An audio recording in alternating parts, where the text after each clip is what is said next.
നമസ്കാരം.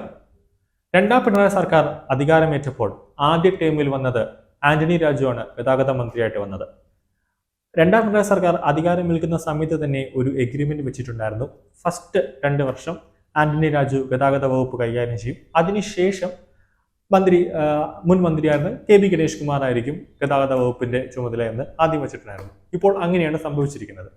ആന്റണി രാജു ഗതാഗത മന്ത്രിയായിട്ട് വന്നപ്പോൾ KSRTCക്ക് ഒരർത്ഥത്തിൽ കുറച്ച് ലാഭം കിട്ടുന്ന തരത്തിലേക്ക് കാര്യങ്ങൾ എത്തിയെന്ന് വേണം എടുത്തു പറയാൻ. കാരണം സിറ്റി സർക്കുലർ ബസ്സുകൾ വലിയ തോതിൽ ഉണ്ടായി. അതായത് പാവപ്പെട്ടവർക്ക് ഒരു എളുപ്പ മാർഗം, അവർക്കൊരു ആശ്വാസമാകുന്ന രീതിയിൽ 10 രൂപ സർവീസുകൾ വെച്ചിട്ട് സിറ്റി ഉടനീളം സിറ്റി സർക്കുലർ സംഭവം കൊണ്ടുവന്നു. പക്ഷേ ഗണേഷ് കുമാർ എത്തിയതോടുകൂടി അതെല്ലാം തകർത്തെറിഞ്ഞ് സ്വകാര്യ ബസ്സുകാർക്കും ഓട്ടോറിക്ഷ തൊഴിലാളികൾക്കും അനുകൂലമാകുന്ന രീതിയിൽ സിറ്റി സർക്കുലർ ബസ്സുകളെയെല്ലാം സിറ്റി ഫാസ്റ്റിലോട്ട് കൺവേർട്ട് ചെയ്തുകൊണ്ട് യാത്രക്കാരെയെല്ലാം കുത്തി നിറച്ചുകൊണ്ടാണ് ഇപ്പോൾ സർവീസ് നടത്തുന്നത്. ഏറ്റവും പ്രധാനപ്പെട്ട ഒരു കാര്യം വെച്ചാൽ തിരുവനന്തപുരം നഗരത്തിൽ ബസ്സുകൾ സർവീസ് കുറവാണ്.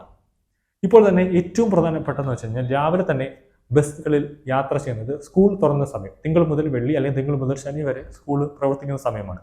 ഈ സമയങ്ങളിലെല്ലാം തന്നെ വിദ്യാർത്ഥികൾ വലിയ രീതിയിൽ അപകടകരമാകുന്ന വിധത്തിൽ സ്വകാര്യ ബസ്സുകളിലായിരുന്നാലും ശരി, KSRTC ബസ്സുകളിലായിരുന്നാലും ഫുട്പാത്തിൽ നിന്നുകൊണ്ടാണ് വിദ്യാർത്ഥികൾ യാത്ര ചെയ്യുന്നത്. അതായത് ഒരു ബസ്സിൽ കയറ്റാവുന്ന പരമാവധി യാത്രക്കാരുടെ എണ്ണത്തിനപ്പുറത്തേക്ക് യാത്രക്കാരെ കയറ്റിക്കൊണ്ടാണ് പോകുന്നത്. അവിടത്തേക്ക് സർവീസുകൾ വളരെ കുറവാണ്.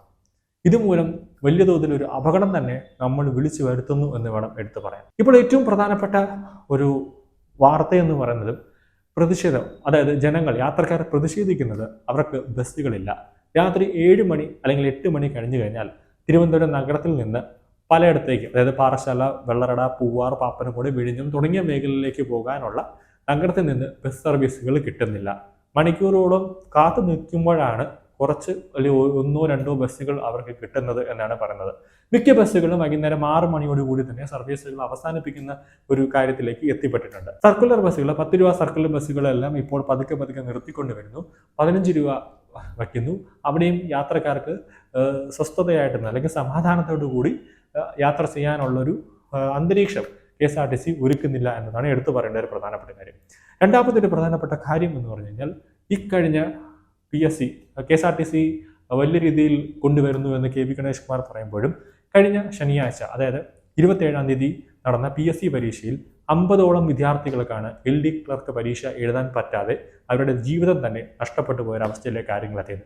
അതായത് KSRTC ഞാൻ വന്നപ്പോൾ മാറ്റങ്ങൾ സംഭവിച്ചു എന്ന് ഗണേഷ് കുമാർ കൊട്ടി ആഘോഷിക്കുന്നു. കസേരയിൽ ഇരുന്നു കൊണ്ട് റീലുകൾ ചെയ്യുന്നു, ഷോർട്സുകൾ ചെയ്യുന്നു, KSRTCയുടെ FB പേജിലേക്ക് ഇടുന്നു.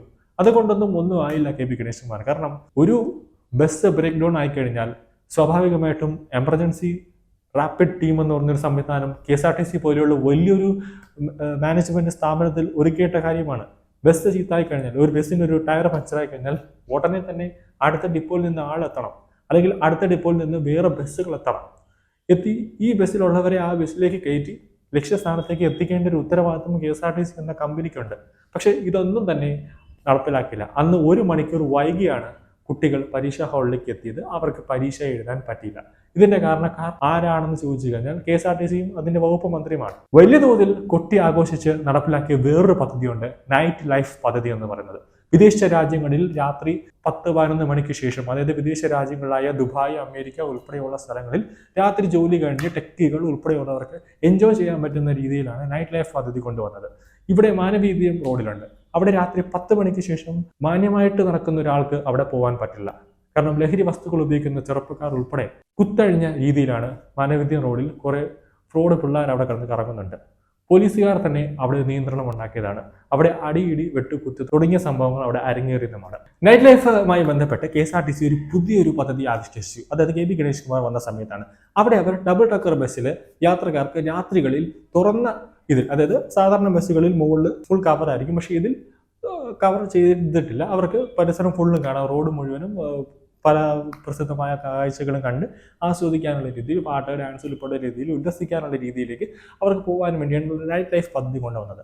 പക്ഷെ അത് വൈകുന്നേരം 5-6 മണിക്ക് തുടങ്ങി കഴിഞ്ഞാൽ തിരിച്ച് എവിടെ നിന്നാണോ സ്റ്റാർട്ട് ചെയ്തത് അവിടെ എത്തി അവർക്ക് വീട്ടിലേക്ക് പോകാനുള്ള ബസ് സർവീസുകളില്ല എന്നതാണ് ഏറ്റവും പ്രധാനപ്പെട്ട കാര്യം. അതായത് സംസ്ഥാന സർക്കാർ കൊണ്ടുവരുന്ന ഓരോ പദ്ധതികളും ആദ്യം പ്രാവർത്തികമാകുമെങ്കിലും 3 ദിവസം കഴിയുമ്പോൾ അത് തകർന്ന് തരിപ്പണമാകുന്ന രീതിയിലേക്ക് എത്തുന്നു. അതായത് KV ഗണേഷ് കുമാർ അറിഞ്ഞുകൊണ്ടാണോ KSRTC എന്ന KSRTC എന്ന കമ്പനിയെ തകർക്കാൻ വേണ്ടിയുള്ള ലക്ഷ്യത്തോടെയാണോ ഈ മന്ത്രി കസേരയിലേക്ക് എത്തിയത് എന്നൊരു ഡൗട്ട് ഇപ്പോൾ ഉണ്ട്. എന്തായാലും കേന്ദ്ര ഗതാഗത വകുപ്പ് മന്ത്രി നിതിൻ ഗഡ്കരി ഇതുമായി ബന്ധപ്പെട്ട് വലിയ തോതിലൊരു അന്വേഷണം തന്നെ അദ്ദേഹം അനൗദ്യോഗികമായി നടത്തുന്നുണ്ട്. കാരണം കൊട്ടി ആഘോഷിച്ചു കൊണ്ടുവന്ന കോർപ്പറേഷന്റെ 100 സ്മാർട്ട് ബസ്സുകൾ ഒന്നും ഇപ്പോൾ വഴിയിൽ കാണാനില്ല. യാത്രക്കാർ മണിക്കൂറുകളോളം കാത്തു നിന്നിട്ടാണ് ബസ്സുകൾ തന്നെ കിട്ടുന്നത്. അതും വലിയ തിരക്കാണ്. എന്നിട്ടും KSRTC നഷ്ടത്തിലേക്ക് കൊണ്ടുപോകുന്നു എന്നാണ് സർക്കാരും മാനേജ്മെന്റും പറയുന്നത്. അപ്പോൾ അവിടെയും ഒരു അന്വേഷണം വേണം. എന്തുകൊണ്ട് ഇത്രയും ബസ്സുകളിൽ വഴിനീളം യാത്രക്കാരുണ്ട്, ബസ്സുകളിൽ മുഴുവൻ യാത്രക്കാർ തിങ്ങി നിറഞ്ഞാണ് പോകുന്നത്, എന്നിട്ടും KSRTC നഷ്ടത്തിലേക്ക് പോകുന്നുവെങ്കിൽ അത് മാനേജ്മെന്റിന്റെ പിടിപ്പുകേടാണ്. എവിടെയോ ഒരു പ്രധാന ഭാഗത്ത് മാനേജ്മെന്റിന്റെ പ്രവർത്തനം പിഴച്ചിരിക്കുന്നുവെന്ന് എടുത്തു പറയേണ്ട കാര്യമാണ്. അത് നേരാവണ്ണം ആ പിഴവ് മാറ്റിയില്ലെങ്കിൽ KSRTC ചിലപ്പം തകർന്ന് തരിപ്പണമായി പോകാൻ അധിക കാലം വേണ്ടി വരില്ല എന്നത് എടുത്തു പറയേണ്ട കാര്യമാണ്. പക്ഷെ അത് ഒരിക്കലും യാത്രക്കാർ ആഗ്രഹിക്കുന്നില്ല എന്നതും അടിസ്ഥാന കാര്യമാണ്.